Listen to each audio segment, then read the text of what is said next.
आज आपण साधी सोपी मोड आल्या मटकीची भाजी करणार आहोत, अगदी साध्या सोप्या पद्धतीने। चला तर रेसिपीला सुरुवात करूया।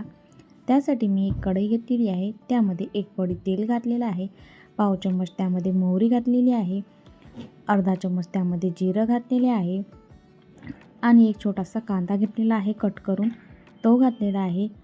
एक चम्मच लसूण घेतलेला आहे, एक चम्मच तो घालूया। थोडासा कढीपत्ता घालूया आणि एक मोठा टमाटर घेतलेला आहे कट करून, ते घालूया आणि व्यवस्थित छान मस्त तेलामध्ये परतून घेऊया। आणि टमाटर घातल्यानंतर थोडंसं मीठ घालूया, त्यामुळे टमाटर लवकर शिजतो।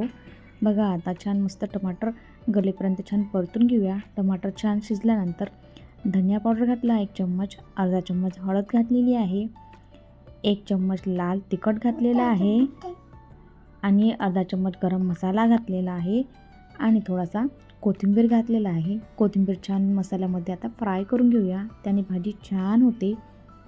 आता मसाला छान फ्राय झालेला आहे। आता मी मीठ घालून मटकी छान उकडलेली आहे 10 मिनटं आधी, ती घालूया आणि मसाल्यामध्ये छान 2 ते 3 मिनटं छान परतून घेऊया, त्यामुळे मटकीची भाजी आपली छान होईल। अशा पद्धतीने छान आपण मस्त मटकी परतून घेऊया मसाल्यामध्ये। मटकी परतल्यानंतर त्यामध्ये जे मटकी आपण उकडून घेतलेली आहे, जे पाणी आहे शिल्लक राहिलेलं, ते पाणी घालूया।